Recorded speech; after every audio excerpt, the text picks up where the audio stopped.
आज हम जानेंगे कि देव दीपावली वर्ष 2023 में कब पड़ रहा है, किस दिन देव दीपावली मनाई जाती है, देव दीपावली कहाँ पर मनाई जाती है और देव दीपावली की कथा क्या है, इससे जुड़ा हुआ व्रत जो कथा है या महत्व है वह क्या है, इसी के बारे में विस्तार से जानेंगे। देव दीपावली की कथा क्या है, इन कथाओं के बारे में जानेंगे।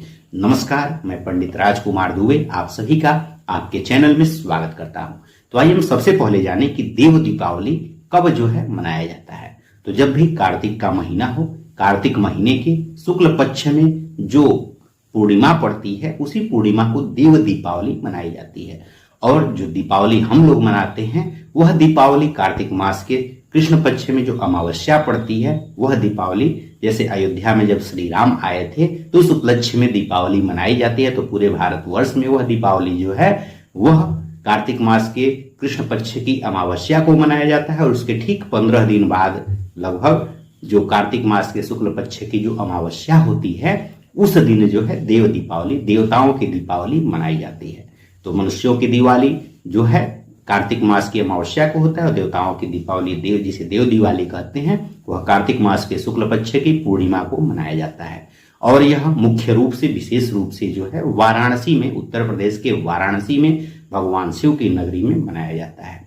यहीं पर देव दीपावली का यहीं से शुरुआत माना जाता है। तो उसके पीछे की कथा भी हम बताएंगे। तो यह वाराणसी में ही मुख्य रूप से मनाया जाता है। अब आइए जाने कि यह वर्ष 2023 में कब पड़ रहा है।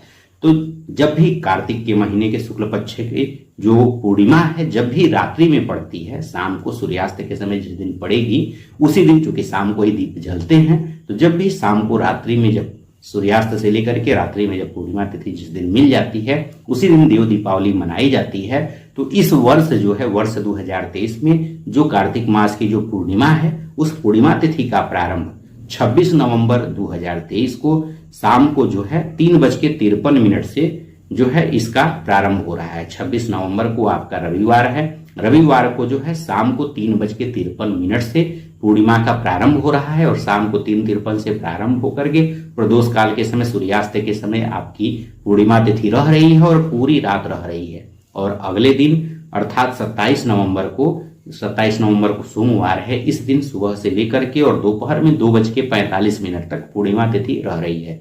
तो चूंकि सोमवार को रात्रि में पूर्णिमा नहीं मिल रही है या सूर्यास्त में पूर्णिमा नहीं मिल रही है, इसलिए चूंकि देव दीपावली में दीपावली शाम को ही दीपक जलाया जाता है, तो जिस दिन शाम के समय मिलता है, प्रदोष काल के समय जिस दिन भी पूर्णिमा मिलती है उसी दिन देव दीपावली मनाई जाती है। इसलिए वर्ष 2023 में जो देव दीपावली है वह 26 नवंबर 2023 रविवार को मनाया जाएगा।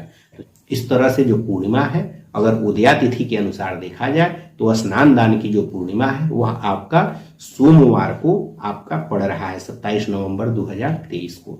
तो अब चूंकि देव दीपावली जिस दिन रात्रि में जो यह तिथि होती है पूर्णिमा उस दिन मनाई जाती है, तो अगर नियम के अनुसार देखा जाए तो देव दीपावली जो है, चूंकि रात में 26 नवंबर को दीपावली मिल रही है, तो विद्वानों के अनुसार जो है 26 नवंबर 2023 को देव दीपावली मनाई जानी चाहिए। लेकिन जैसे देव दीपावली वाराणसी में बहुत ही प्रसिद्ध है, तो वाराणसी में देव दीपावली चूंकि वहां पर आरती जो लोग करते हैं उनका अलग से जो है अपना कमेटी है अपना, तो उन लोगों के अनुसार जिस दिन उदया तिथि है उस दिन वह लोग मनाएंगे। इसलिए पूरे वो जो सभी जगहों पर लगभग जो है देव दीपावली 27 नवंबर 2023 को सोमवार को वाराणसी में मनाई जाएगी।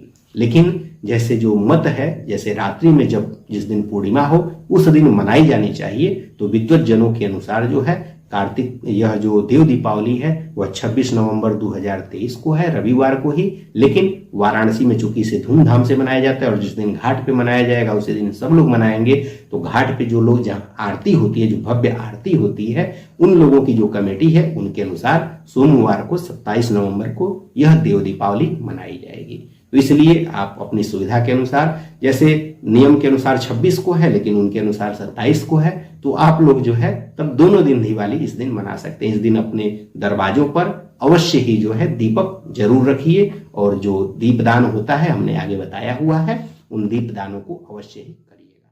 अब आइए जानिए कि जो लोग भी देव दीपावली पर्व रहते हैं, इसमें क्या होता है। तो देव दीपावली में जैसे देवताओं ने वाराणसी में ही जो है देव दीपावली मनाई थी, इसीलिए देवताओं की दीपावली कही जाती है, इसीलिए वाराणसी में इसे जो है भव्य रूप से मनाया जाता है। जैसे वर्तमान कई वर्षों से हम भी वहां गए हुए हैं और हर वर्ष इधर हम जाते हैं तो देखते हैं कि बहुत ही भव्य उत्सव वहां पर देव दीपावली के दिन मनाया जाता है। सभी घाटों को बहुत ही दीपों से सजाया जाता है। लाखों श्रद्धालु वहां पर इस दिन देव दीपावली को, देवताओं की दीपावली मनाने आते हैं। और सभी लोगों को, जो लोग भी देव दीपावली में अगर वहां नहीं भी जा पाते हैं तो इस दिन देव दीपावली वाले दिन दीपदान का बहुत ही महत्व होता है, इसलिए दीपदान इस दिन अवश्य ही करना चाहिए। अब दीपदान कहाँ कहाँ करना चाहिए, तो इस दिन दीपदान सबसे पहले तो अगर आप दीप स्नान करते हैं तो नदी पर एक दीपदान करिए। तो नदी पर जो तीर्थ स्थल है, नदी पर वहां पर दीपदान करिए। इसके बाद इस दिन जो पीपल का वृक्ष होता है वहां पर अपने पितरों के निमित्त, पितरों की आत्मा को शांति के लिए, उनको मोक्ष की प्राप्ति के लिए वहां पर पीपल वृक्ष के समीप एक दीपदान करना चाहिए। तो यह 2 दीपदान हो गए। इसके अलावा जो है एक दीपदान माँ तुलसी जी है, उनके तुलसी जी के समीप इस दिन एक दीपदान करना चाहिए, 3। और चौथा दीपदान भगवान शिव को सुबह के समय में, भगवान शिव को जो मंदिर होता है, मंदिर में भगवान शिव को दीपदान करिए। और 5वां दीपदान भगवान विष्णु को करना चाहिए। तो इस दिन 5 दीपदान अवश्य ही करने चाहिए। तो यह 5 दीपदान का इस दिन महत्व है। तो इन 5 जगहों पे इस दिन दीपक अवश्य ही जलाइए। अब आइए जाने इस देव दीपावली से जुड़ी हुई कथा क्या है। तो इस देव दीपावली से जुड़ी हुई 2 कथाएं हैं, तो आइए उन कथाओं के बारे में जानिए। तो इसमें जो पहली कथा है, इसमें त्रिपुरासुर का वध की कथा है। तो इसमें त्रिपुरासुर नाम का कोई एक राक्षस नहीं था, यह जो है 3 राक्षस थे। जैसे इसकी जो कथा है, इस कथा के अनुसार जो है पौराणिक मान्यताओं के अनुसार तारकासुर नाम का एक राक्षस था। तारकासुर नाम का जो राक्षस था, इसके 3 पुत्र थे, तारकाक्ष, कमलाक्ष और विद्युन्माली। त्रिपुरा, विद्युन्माली को त्रिपुरा भी कहा जाता था। जब भगवान शिव और माता पार्वती के पुत्र कार्तिकेय ने जब तारकासुर का वध कर दिया, इनके पिता का वध कर दिया, तब इन तीनों पुत्रों को बहुत ही गुस्सा आया और तीनों पुत्र जो है बदला लेने के लिए भगवान ब्रह्मा की तपस्या, कठोर तपस्या करने लगे। जब तपस्या करने लगे तो तपस्या के प्रभाव से भगवान ब्रह्मा जब प्रसन्न हो गए, तो प्रसन्न होकर के वरदान मांगने के लिए इनसे कहा। तब इन्होंने कहा कि हमें अमर होने का वरदान दे दीजिए। तब ब्रह्मा जी ने कहा कि अमर होने का वरदान नहीं दिया जा सकता और कोई भी इस धरती पर अमर नहीं हो सकता। तो उनके समझाने पर पुनः उन राक्षसों ने, जो तीनों राक्षस थे, यह तारकाक्ष, कमलाक्ष और विद्युन्माली, जिसका नाम त्रिपुरा भी था, तब इन्होंने कहा कि जब हमें अमर होने का आशीर्वाद आप नहीं दे सकते, तब हमें ऐसा आशीर्वाद दीजिए कि हमारे लिए जो है एक नगर बनवाया जाए और कोई भी हमारा वध नहीं कर सकता, चाहे जो है वह मनुष्य हो या देवता हो या फिर जो है पुरुष हो या महिला हो या फिर देवी हो या फिर जो है असुर हो या मनुष्य हो या जानवर हो या कीड़ा मकोड़ा, कुछ भी, मतलब लगभग सभी चीजें जो उस समय उपलब्ध थी सभी को लिए कह दिया कि ये सभी जो है हमें न मार सके। तो ऐसा जब उन्होंने, और जब भी हम मरे तो एक ही तीर से जो हम तीनों को मार दे तभी जाकर के हम मरे। तब ऐसा जब उन्होंने वरदान मांगा तब जाकर के भगवान ब्रह्मा ने तथास्तु कह दिया। इसके बाद से ब्रह्मा जी से वरदान पाकर के वे तीनों ही राक्षस तीनों लोकों में जो है अपना आतंक फैलाने लगे। सभी तीनों लोगों को उन्होंने जीत लिया। सभी मुनियों पर, सभी देवताओं पर वह अत्याचार करने लगे। उनके अत्याचार से परेशान होकर के जो देवता थे, सभी देवता जो है भगवान विष्णु के पास गए। भगवान विष्णु के पास गए तो फिर वह, उसके बाद से भगवान विष्णु ने कहा कि आप भगवान शिव के पास जाइए। तो भगवान शिव के पास जब सभी लोग गए और भगवान शिव से जो है वह उन राक्षसों से संहार करने के लिए कहा, तो सभी लोगों ने बताया कि आप ही जो है संहार कर सकते हैं, आप ही में वो बल है। तो सभी लोगों ने जब भगवान शिव से प्रार्थना किया तब जाकर के भगवान शिव तैयार हुए और उसके बाद से भगवान शिव जो है भगवान शिव इसी जो अर्धनारीश्वर का रूप होता है, चूंकि ना उनको उसने वरदान मांगा था उन राक्षसों के ने कि ना ही देवता मारे, ना ही देवी मारे, ना ही पुरुष मारे, ना ही स्त्री मारे, तो उन्होंने जो है अर्धनारीश्वर का रूप धारण किया था। आधा नारी आधा पुरुष, आधा देवता आधा देवी, इस तरह से अर्धनारीश्वर का रूप धारण करके भगवान शिव ने जो है एक ही तीर से इन तीनों ही जो राक्षस थे, इन तीनों राक्षसों को एक ही तीर से मार दिया।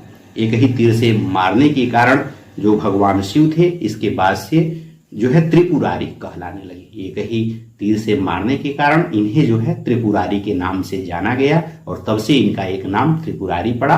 और इन तीनों ही राक्षसों को मिला करके त्रिपुरासुर कहा जाता था। 3 असुर, तो तीनों ही, और एक का नाम त्रिपुरा था भी, तो तीनों को मिलाकर के त्रिपुरासुर कहा जाता था। और त्रिपुरासुर तीनों असुरों का वध करने के कारण भगवान शिव को त्रिपुरारी कहा गया। और जब भगवान शिव ने जो है इनका वध किया तो उस दिन जो है यही कार्तिक मास की पूर्णिमा थी, जिसके कारण से इस पूर्णिमा को त्रिपुरारी पूर्णिमा के नाम से भी जानते हैं। तो जो कार्तिक पूर्णिमा है इसे त्रिपुरारी पूर्णिमा के नाम से भी जानते हैं। तो सभी देवता जब प्रसन्न हो गए कि अब तो जो है हम तीनों लोगों पर जो त्राहिमाम किया हुआ था, जो सभी लोगों को जीत लिया था, तो उससे अब हम लोगों के आतंक से, उसके आतंक से हम लोगों को मुक्ति मिल गई। उसके बाद सभी देवता मिल करके इस दिन जो है वाराणसी में, काशी नगरी में, पुराना नाम काशी है तो काशी नगरी में जाकर के सभी देवताओं ने इस दिन दीपावली मनाई, जिसे जो है देव दीपावली के नाम से जाना गया। तब से हर वर्ष जो है इस कार्तिक मास के शुक्ल पक्ष की जो पूर्णिमा है, इस दिन देवताओं की दीपावली काशी में मनाई जाने लगी। तो उसी राक्षस के संहार के कारण इस दिन देव दीपावली मनाई जाती है। इसके बाद जो दूसरी कथा है, उस दूसरी कथा के अनुसार जैसे जो त्रिशंकु थे उनको राजर्षि विश्वामित्र जो ऋषि थे वह अपने तपोबल के कारण त्रिशंकु को स्वर्ग में पहुंचा दिया था अपनी तपस्या के बल पर। लेकिन त्रिशंकु से देवता लोग परेशान हो गए और परेशान होकर के उन्हें स्वर्ग से देवताओं ने निकाल दिया। त्रिशंकु ही ऐसे राजा थे जो मनुष्य योनि में होते हुए स्वर्ग में पहुंच गए थे। स्वर्ग में उन्हें जीते जी विश्वामित्र जी ने पहुंचा दिया था और उनके जो है वहां पर खुराफात के कारण उन्हें परेशान होकर के देवताओं ने उन्हें स्वर्ग से निकाल दिया। जब यह बात विश्वामित्र को पता चली तो वह बहुत ही क्रोधित हो गए। उसके बाद से उन्होंने धरती और स्वर्ग से इतर एक नई सृष्टि बनाने की योजना बना दी। इस योजना को साकार करने के लिए उन्होंने अपने तपोबल से इस्तेमाल करना शुरू कर दिया और अपने तपोबल के प्रभाव से आगे बढ़ते हुए उन्होंने जो है विश्वामित्र ने मिट्टी, ऊंट, बकरी, नारियल, सिंघाड़ा आदि की रचना भी उन्होंने शुरू कर दी। इसके बाद उन्होंने जो है वह भगवान ब्रह्मा, विष्णु और महेश की भी मूर्ति बना करके उसमें प्राण फूंकना शुरू कर दिए। उनके इस कार्य को करने के कारण तीनों लोकों में हाहाकार मच गया, पूरी पृथ्वी डगमगाने लगी, चारों तरफ हाहाकार मच गया। इसके बाद से जो है विश्वामित्र के क्रोध को शांत करने के लिए सभी देवता उनकी स्तुति करने लगे, सभी उनसे प्रार्थना करने लगे कि जो है आप छोड़ दीजिए और यह जो है नई सृष्टि की रचना मत करिए। सभी लोग उनसे प्रार्थना करने लगे। इसके बाद विश्वामित्र जी का क्रोध शांत हो गया और उन्होंने अपना संकल्प वापस ले लिया। इसके बाद से देवताओं में खुशी की लहर दौड़ गई और इस खुशी के मौके पर स्वर्ग, धरती और पाताल पर हर जगह जो है दीपावली मनाई गई। इसके कारण से आगे चल करके इस दिन देव दीपावली मनाई जाने लगी। तो इसी कार्तिक मास की पूर्णिमा को यह हुआ, तो तब से जो है देव दीपावली इस दिन मनाई जाने लगी। इस तरह की यह 2 कथाएं हैं। अगर वीडियो अच्छा लगा हो तो वीडियो को लाइक करिए और साथ ही साथ अगर आप लोगों को इसी तरह की व्रत कथाओं से जुड़ी हुई, वास्तु से जुड़ी हुई या फिर आप लोगों को राशिफल से जुड़ी हुई जानकारी चाहिए, मुहूर्तों से जुड़ी हुई जानकारी चाहिए, तो इस चैनल को सब्सक्राइब कर लीजिए। आपको इस तरह की जानकारी यहाँ पर मिलती रहेगी। इन्हीं सब बातों के साथ हम आपसे विदा लेते हैं। धन्यवाद।